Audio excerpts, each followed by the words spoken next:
Welcome to Gravetop Church. I'm your host, Homer Hargrove, and we are continuing our series about healing from trauma. Last week, we talked about recognizing and processing pain, and today we're going to talk about the idea of letting go of that pain. Today's title is I'm Stuck. And so often when it comes to trauma, we can feel stuck in our emotions, even stuck in the moment of trauma. We can feel stuck in our lives because one of the most difficult yet necessary steps in order to heal from trauma is forgiveness. And we're going to analyze that idea of forgiveness through the story of Esau today. And it's so hard to forgive sometimes because it feels like you won't ever be justified in your forgiveness if you simply let it go. But holding on to bitterness is like drinking poison but expecting the other person to be hurt by it. And as we analyze the life of Esau, we're going to examine how he was able to get unstuck from his trauma through forgiveness. We're going to talk about how bitterness can consume you and sabotage your relationships. And we're also going to unpack how redemption is better than revenge. The reason that this topic is so important to talk about is because it is nearly impossible to find true healing for your soul without forgiveness.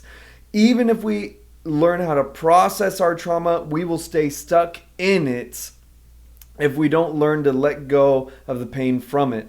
It's only when what caused pain is fully removed that the healing process can truly begin.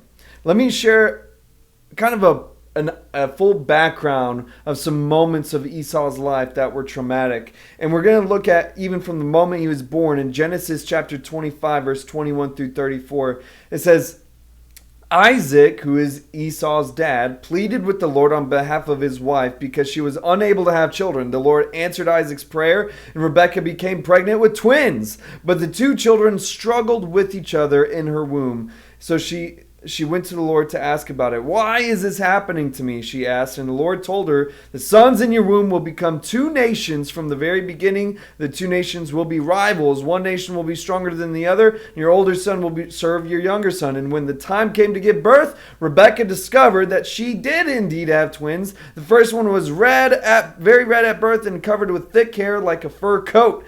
So that they named him Esau. Then the other twin was born with his hand grasping Esau's heel. So they named him Jacob. Isaac was 60 years old when the twins were born. And as the boys grew up, Esau became a skillful hunter and he was an outdoorsman, but Jacob had a quiet temperament, preferring to stay at home. Isaac loved Esau because he enjoyed eating the wild game Esau brought home, but Rebekah loved Jacob. Now, I want us to pause here, and we can see right at the get-go, there is this tension, this confrontation between Esau and his brother. From the moment that they were inside their mother's womb, they were fighting with one another. And the moment that they were being birthed, we see that Jacob was grasping at Esau's heel and trying to hold him back in life. And it goes on to say that one day when Jacob was cooking some stew, Esau arrived home from the wilderness, exhausted and hungry. And Esau said to Jacob, I'm starved, give me some of that red stew. This is how Esau got his other name, Edom, which means red. All right, Jacob replied, but trade me your rights as a firstborn son. Look, I'm dying of starvation, said Esau. What good is my birthright to me now? And Jacob said, first you must swear that your birthright is mine. So Esau swore an oath, thereby selling all his rights as his firstborn to his brother Jacob. Then Jacob gave Esau some bread and lentil stew, and Esau ate the meal, then got up and left. He showed contempt for his rights as a firstborn son. Now, I want us to just pause here for a moment. And let's look at Esau in this moment. Esau is highly criticized for making kind of a big transaction for something so trivial, something so permanent for something so temporary. And that's a whole nother message about how we trade, how the trade-off is for sin and pleasure. But I want us to understand that for Esau in this moment, it says that he was out all day and that he literally feels like he's dying of starvation. And I don't know if any of y'all have been hungry, like actually hungry, where you haven't eaten and to where you had not had food in excess accessible for you, but to be literally hungry, dying from thirst, dying from hunger.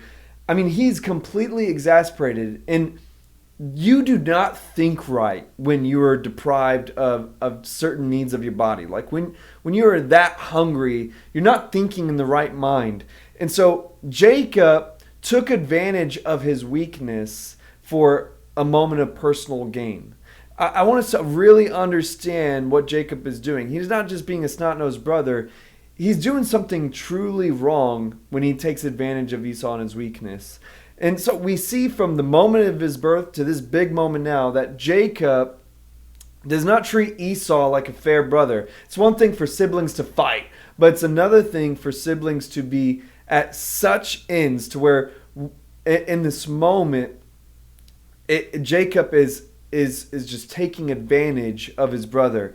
And the big story for Jacob and Esau is in a moment where his father said, I'm going to get ready to give you my blessing. Go and get some wild game. And the story goes on in Genesis chapters 27, verse 5 through 6. It says, but Rebekah overheard what Isaac had said to his son Esau. So when Esau left to hunt for the wild game, she said to her son Jacob, listen, I overheard your father say to Esau. So in this moment, Rebekah, Esau's mom, makes a plan to betray her own son. And she wants Jacob, her favorite, to receive the father's blessing instead of Esau.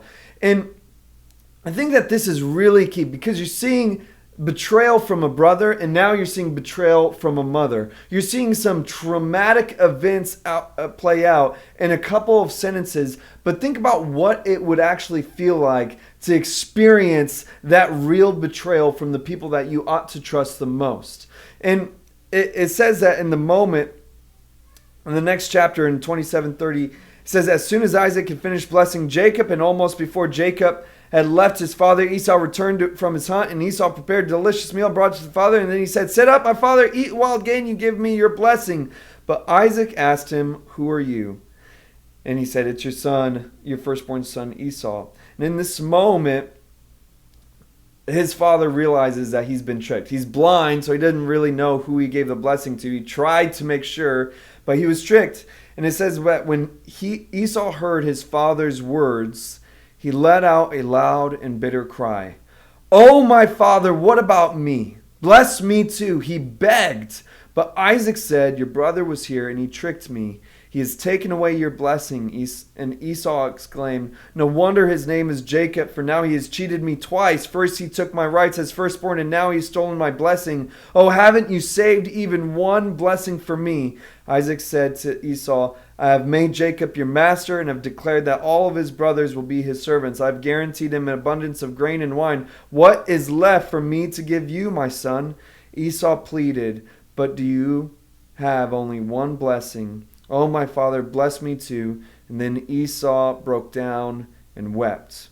See, in this moment, that was a big passage, a big story that I want us to really understand the background of Esau. The last thing we just read was that Esau broke down and he wept. This is a very bitter moment for Esau, to where not only does he feel like his future is crushed, feels like his hopes are crushed, he feels like his family is crushed. Think about how in this moment you would no longer feel like you're a part of the family. You would no longer feel the same in the home that you live at. You wouldn't feel the same with your brother. You wouldn't feel the same with your mother. And you'd feel like this immense emotion with everything that you're living with in this household. And now with that backdrop, I want us to understand how this kind of trauma, we can be consumed by bitterness. See, bitterness permeates into every relationship. And for Esau, this is definitely a great opportunity for him to get bitterness. Esau was fighting with his brother before they were even born. And for whatever reason, they lived with this constant friction. But notice that we never read about Esau doing something wrong to Jacob. We only have read what Jacob has done to Esau. There's no recorded evidence, there's no recorded moments of Esau doing anything ill ill will to his brother Jacob. Not one time in Scripture. And to think about how that kind of pain would affect Esau to his core. But on top of that, we see this extreme favoritism with his parents to the point that his own mother plans for him to fail. In order for her favorite to win, he has to fail. And the pain caused from a sibling, that goes deep, okay? This pain caused from your own sibling, that can go deep into your soul. But the pain caused by your own mother, I think that is probably one of the hardest things to heal from. And Esau's story shows a clear and undeserved emotional trauma inflicted by the people closest to him. And when we suppress trauma, it tends to leak out into everything else.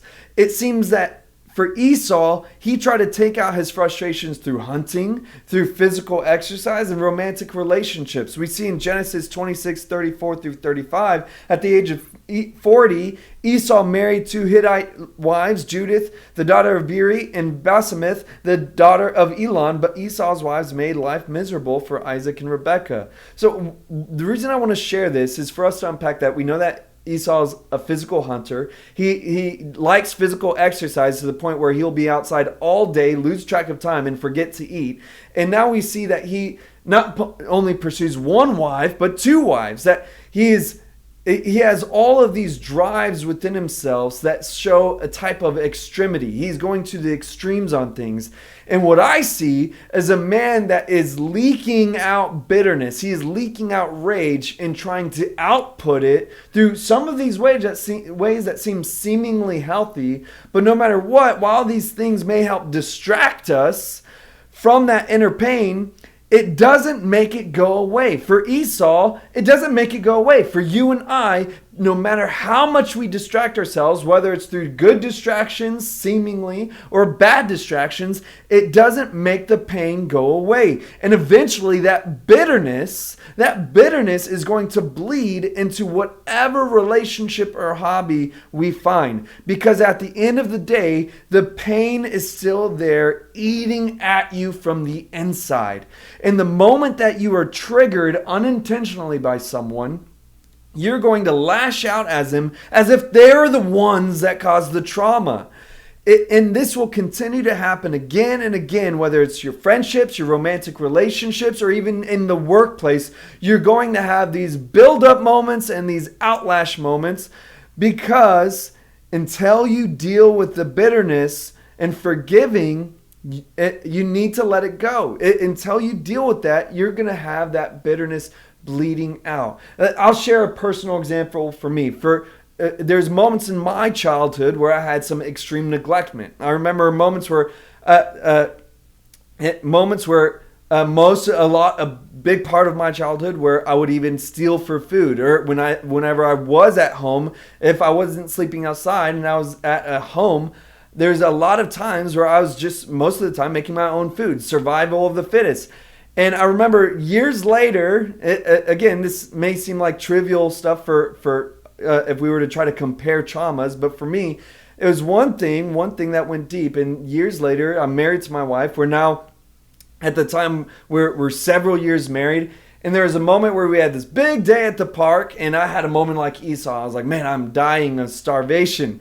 And I remember when we were getting out of the car, this is even before we had kids, and my wife said, oh man, I'm about to make a sandwich. And I just giddily said, oh, can you make me one too? And she looked back at me and said, you can make your own sandwich, right? And she thought it was like funny, like we're both getting home at the same time. And see, it made sense, but in that moment, unjustly, I got so triggered and I got so angry because it wasn't necessarily this moment that I have any reason to feel this anger, but because it triggered me all the way back into the childhood in the moments where there was no food in the house, in the moments where I felt neglected, in the moments where I didn't feel like anyone would necessarily care about me, and I had to survive on my own. And see, in the simple moment, my trauma bled through. Years later, my trauma bled through, because no matter how much I tried to press it down, no matter how much I tried to forget about it, Until I would actually be able to experience forgiveness, it is still there. And it makes me think about how so often when we're inflicted with trauma, it's almost like being like stabbed. We're stabbed emotionally in our lives. And when you leave it there, when you leave that wound that in your soul, with that obstruction, that infliction, it cannot heal until it's taken out. But in order to take it out, that means that you have to let go of that bitterness. You have to let go of that object, that situation, that person, and you have to let go of it because it has to exit your soul. It has to get out of your soul for your body, your emotional state of being to start the healing process. And if not, that bitterness will bleed through every relationship. We see that in Esau's life, and the fact that his household it seems like it's the way that it describes is that life was miserable. It's not because Isaac's wife had just horrible taste in, it's not because Esau just had horrible taste in women. It's because of this bitterness that was affecting all of his relationships, including his marriage, including with his family. Now that we understand how bitterness can consume us and bleed into every part of every healthy relationship, now let's look at being emotionally trapped. Bitterness emotionally traps you with the person you can't forgive. Let me say that one more time. Bitterness emotionally traps you with the person that you can't forgive. Genesis 27:41 says, "From that time on, Esau hated Jacob because their father had given Jacob the blessing. And Esau began to scheme, 'I will soon be mourning my father's death. Then I will kill my brother Jacob.'" Now we can really see that this bitterness is going pretty deep. He's now contemplating murder. And it says that he is scheming. It's not just him talking trash. Like, he's very much considering that he's going to physically kill his brother. And the only thing that he's waiting for is at this point, he doesn't care about what his mother thinks because he's betrayed by his mother too. But he just wants to save his father the sake of mourning his son. And so he says, once my father dies, the only person I feel like loves me, I'm going to kill my brother. And see, holding on to that sense of bitterness is subconsciously holding on to the idea of revenge. That no matter what that looks like for you, you may not have any plans of actually doing something like Esau, but maybe you're longing to hear that something bad has happened to them. You're longing to hear misfortune fall upon this person, and you feel like you will be happy once you hear about something bad happening to them. See, you end up surrendering the opportunity to be happy regardless of what may or may not happen to them. So in the meantime, you end up just stuck in unhappiness because of your bitterness. And soon, if you don't let go, you will begin making choices based off of that person. You're going to be making choices based off of the person you can't forgive that you should be forgetting about. For Esau, it shows in his relationships. It shows in his marriages. It says in Genesis 28:6-9, Esau knew that his father Isaac had blessed Jacob and sent him to Paddan Aram to find a wife, and he had warned Jacob, "You must not marry a Canaanite woman like Esau." He also knew that Jacob had obeyed his parents and gone to Paddan Aram. And it was now very clear to Esau that his father did not like the local Canaanite women. So Esau visited his uncle Ishmael's family and married one of Ishmael's daughters in addition to the wives he already had. His new wife's name was Mahalath, and she was the sister of Nebaioth, the daughter of Ishmael, Abraham's son. So in the scene, what Jacob's mom does, she realizes that Esau's going to kill Jacob, and so she conspires this idea to send Jacob away to her relative so that he can, with the guise of, go marry someone here so that your brother doesn't kill you. And now Esau is under the impression everything I do is wrong. You see, has Esau really done anything wrong yet? No, not from the surface, not from what we've read. Whether his wives were poor choices or not, maybe he should have just stuck with one. That would have caused a lot less problems in the home. But here we see him hasn't done anything clearly like morally wrong like his brother, and yet he feels like he's in the wrong. Do you see how that bitterness has followed him? How he's emotionally trapped, and he ends up making such a big decision. He goes and marries another wife solely because of his brother, solely because of his desire to not be forgotten by his father, to not be overlooked by his father, and he's trying to compare himself to the person that hurt him. Man, I feel like for me, this part of Esau's story is so depressing, it's so sad, because I see this man that is so desperately trying to get the affection and love and attention of his parents, and even though his mom has betrayed him, he still desires her love too, and he's making these decisions based off of all of these traumatic events in his life. And Esau, from his big life decisions around the very people that hurt him the most, he literally is carrying the people with him in every decision that he's making in his life. And he ends up making his own prison. He traps himself with the people he couldn't forgive.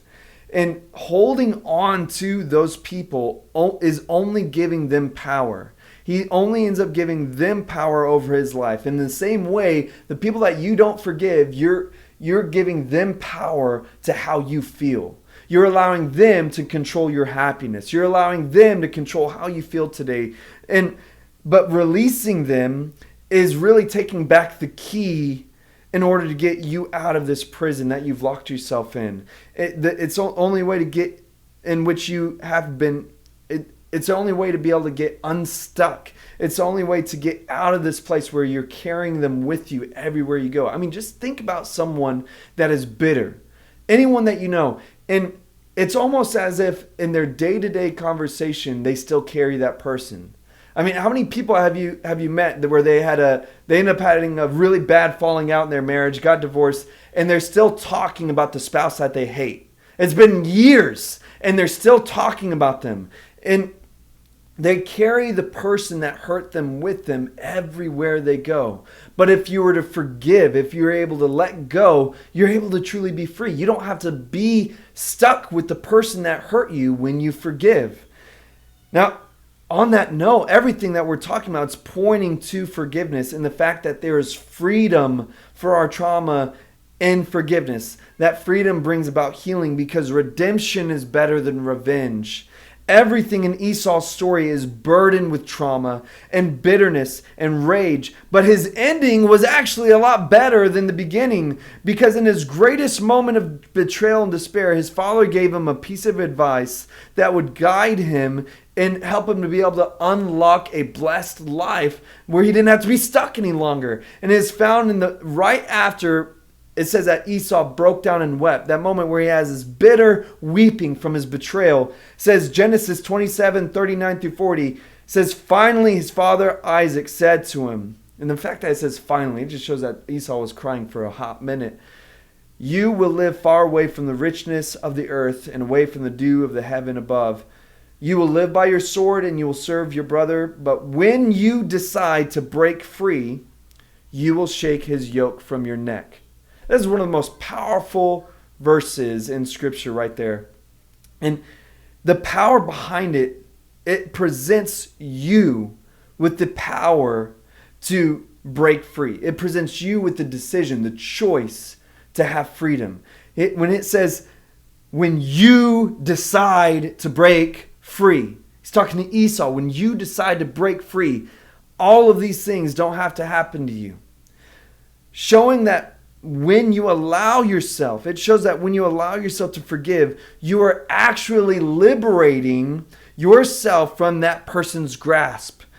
Through forgiveness, you are able to empower yourself to live a blessed life despite your trauma. You're able to be happy despite your trauma. You're able to have freedom despite your trauma. It doesn't mean that it went away, but see, forgiveness is allowing that final healing to start in your life. And I feel like it's just like how I described it earlier, it being like symbolic to a physical injury. And see, with physical injury, it will produce a scar after it's healed. See, it can be better, but it may still feel sensitive to touch. You may still remember it when you look at it. When you look down back of your life, you'll remember it. It'll feel a little sensitive, but you will still be healed.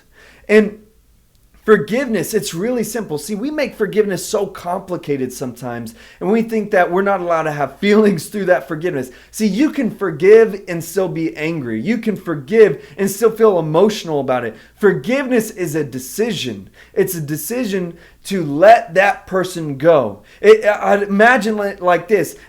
If you could say God standing before you, he saw everything that was done wrong to you. And if he were to bring that person before you on Judgment Day and say, I saw everything they did, and I can punish them right here on your behalf. Do you want me to do that? Forgiveness is saying, God, they're in your hands. Whatever you see best, I don't want to have a part in it. I forgive them. It is simply telling God that I don't want them to be punished because of what they did to me.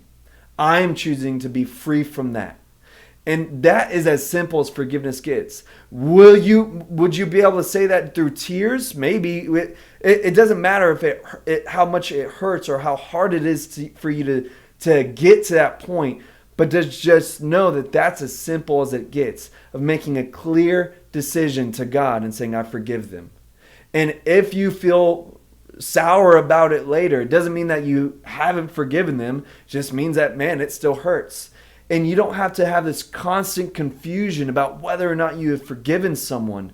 If you feel any tore up about it, you just tell God again, like, God, I just want to remind myself, and I want to reiterate to you, reaffirm to you that I have forgiven this person. I still hurt. It still hurts me right now, but I don't want this bitterness in my life, so I give them to you. I release them. And I want to be clear that just because you forgive them, what you're saying is, I am giving away justice. You are giving mercy. That's what it is. It's like in the name, forgiveness. And you are giving up justice in that moment. It does not mean that there will not be justice. God is a just judge. And so anybody that you have forgiven or that you need to forgive, it doesn't mean that they're not going to be, in a sense, punished by God for their own actions. That all you're doing is you're saying that's between you and God. It's not between me anymore. And I want us to look at the last part for Esau in his life, because see that we see in Genesis 33, the story continues on, and it has a moment where Jacob is coming back to his homeland, and his brother Esau hears about it. And Jacob has been gone for 14 years now, and he's finally about to see his brother. And remember, the last thing Esau said was, I'm going to kill him. And now Jacob, who has lived a life of hurting people, a life of deceiving people, betraying people, tricking people, it says right now, then Jacob went on ahead, and as he approached his brother, he bowed to the ground 7 times before him. Then Esau ran to meet him and embraced him. He threw his arms around his neck and kissed him, and they both wept. Man, that is a really, really powerful moment of forgiveness. I would imagine that this is not where Esau forgave him. Esau forgave him a long time ago. But this is a moment where his forgiveness has been built up so much to where now, I imagine all the times where he's had to make those little prayers like, God, I feel emotional about it, but I give him to you. I give him to you. It's in your hands. Think about all the times where he might have felt triggered, but he released it, he prayed about it. And now in this moment, he has this real opportunity to face his oppressor. And his forgiveness is so powerful that he does the opposite of what any one of us would want to do. He embraces him and has compassion on him. And it shows that in this part of the story that he had full power to overtake Jacob. He could have destroyed everything of Jacob's in this moment. But instead he had mercy and compassion on his brother, and he embraced him. See, in their first moments of seeing each other again, God shows Esau the power of redemption through his forgiveness. And the brother whom he declared he would kill the next time he saw him, he instead embraces. And Esau, he had all of the emotional courage and the power in this scene. See, it went from Jacob having power over Esau all of his life, and now in this moment, because of forgiveness, Esau has all the power. Esau has the control. And we see that on the flip script, Jacob is trapped in fear. He's trapped in guilt. And emotionally, Esau forgave. But for Jacob, he lived in this constant paranoia because of his consistent selfish actions. See, Jacob is now the one trapped in a prison while Esau is just living his best life. And we see that in Genesis 33, 16 through 17, that what happens next is Esau says, all right, come back home. We have so much to catch up on. And Jacob tricks him and says, no, you go on ahead. I'll catch up. And says, so Esau turned around and started back to Seir the same day. Jacob, on the other hand, traveled on to Succoth, which is the complete opposite direction. There he built himself a house and made shelters for his livestock, and that is why the place is named Succoth, which means shelters. See, Esau, he goes back to his blessed life, in which he is a free man. See, even after this moment, even though Jacob tricks him one last time, it doesn't bother Esau. He just goes on, he moves on. Meanwhile, Jacob, he's running in fear to only have repercussions of revenge follow him through his sons. See, right after this moment, you think that Esau is going to have revenge on him. Well, the very next chapter, we see this whole scene play out to where his sons take revenge for their sister, and so much bloodshed for the revenge that they took, to where Jacob is terrified and living in being paranoid because he's now afraid that everyone is going to be out to get them because of the revenge they sought after. Meanwhile, Esau is over here seeking redemption. Jacob finds revenge. Esau finds redemption. Esau is the only one that isn't letting others control his actions. It's in the last moment, we see Genesis 35, 27 through 29. See, I've heard some preachers say that they think that Esau was going to kill him. That in this moment that he didn't really forgive, that he was going to kill him, that it was wise for Jacob to trade. But this is why I don't believe that. This verse right here, these verses is why I believe Esau truly forgave his brother way before they met again. And it's because it says in 27 through 29 of chapter 35, it says, so Jacob returned to his father Isaac in Mamre, which is near Kiriath Arba, now called Hebron, where Abraham and Isaac had both lived as foreigners. And Isaac lived for 180 years, and then he breathed his last and died at a ripe old age, joining his ancestors in death. And look what it says. It says, and his sons, Esau and Jacob, buried him. The last thing Esau said when his heart was full of rage, when his heart was full of bitterness, I will kill him once my father dies. Even after Jacob tricked him, even after Jacob lied to him and went the complete opposite direction, we see them reunited at their father's grave. Esau doesn't kill Jacob. Esau continues just as he was because he was able to live in freedom through forgiveness. And sometimes redemption through forgiveness, it frees you from that trauma. See, we see that so clearly in Esau, is that he is free from trauma. But sometimes it's even able to salvage those broken relationships. It's able to restore potential and meaning from the relationships that were completely burned down. And see, Esau and Jacob, they might not have been best friends, but Esau was able to bury his father in peace with a clear conscience. He had no regrets in that moment. He had no worries like he did at the beginning of the story, where he's constantly wondering, what do I need to do now? Now he's living a life of forgiveness, and he's able to find redemption despite his trauma because he wasn't stuck in any of it anymore. And I want to be clear in saying that when it comes to redemption, and this part about me saying that we're able to find redemption even in broken relationships, I want to be clear in saying that I'm not telling you to go back to somebody that abused you. I'm not saying that. What I am saying is that there are times where there's redemption possible in relationships. You don't have to call up your ex. You don't have to go to anybody that hurt you. Definitely don't go to anybody that sexually abused you. I'm not saying that. But what I am saying is like a moment for me. I remember a moment for me was in which I found forgiveness and redemption was through my father. And growing up, we did not have at all a close relationship. There's a lot of silence and also a lot of rage and anger, even violence. And there's just this big chasm between me and my dad. And there was even a specific moment in which I remember where he disowned me and I disowned him. We both said, I don't have a dad, and he said, I don't have a son. And be that as it may, once I gave my life to Christ and I found the power of forgiveness and I found the power of redemption, not only did I find healing from childhood traumas, but I remember in the very first moment in which I attempted to find a minuscule, slightest sliver of hope of redeeming this broken relationship. And let me tell you, it did not change overnight. But I remember the day that I made the decision to forgive my dad, and I know that I needed forgiveness through other things too. But I remember I made this decision to forgive. And now, I mean, we used to literally never talk. Could be in the same house and wouldn't talk to each other. And now I feel like I almost want to call him every day.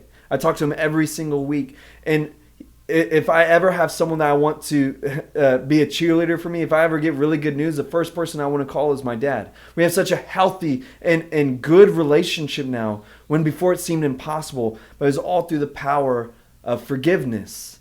And whatever it is for you, whoever you need to forgive, again, I want to be clear in saying, I'm not telling you to go back to anyone that abused you. Forgiveness is so powerful on its own.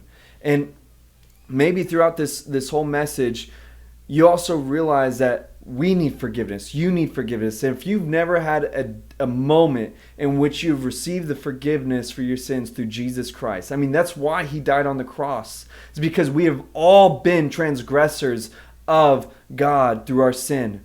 And Jesus was the first to forgive us. He was the first to have compassion and mercy and embrace us. When he could have destroyed us, he embraced us. Think about all the times where you've probably know that you should have been dead, but God saved you. His compassion and mercy is great. And if you've never had a moment in which you've received that forgiveness, the Bible says in the book of Romans that if you believe in your heart and confess with your mouth that Jesus is who he says he is, surely you shall be saved. What it's saying is if you have that simple conversation with him with a genuine heart, that's all it takes to start this relationship. Talk to him yourself. Acknowledge who he is, the Son of God that died on the cross and rose from the dead, and simply have that conversation today. You don't need me to lead you through a pretty prayer. You can talk to him yourself. So if that is you, I really encourage you to have that conversation today. Don't let another day go by. All that being said, I'm so grateful for you guys being a part of this message today. I hope that it was meaningful for you. I hope that it was edifying to your soul. If you want to help, if you want to continue to help Gravetop to make an impact on others, like this message has made an impact on you, you can do that by going to gravetop.com and click the donate tab, and you're able to donate online. On the topic of giving, we never want anyone to feel pressured or persuaded to give when they don't want to. It's something to be done out of your own heart, not out of pressure or persuasion or compulsion. God loves a cheerful giver, so don't give out of compulsion. But if that is on your heart, it is a simple act of worship. Generosity it makes our hearts more like God's, and the fact that he first gave to us through his son. And when you give, not only is an act of worship, it also truly makes a difference for our church. It helps provide the needs for our means to be able to continue to make ministry happen. So again, all that being said, you're able to do that by going to gravetopchurch.com and click the donate tab. Thank you guys so much for being a part of today's online service. We love you so much. Have a great rest of your day.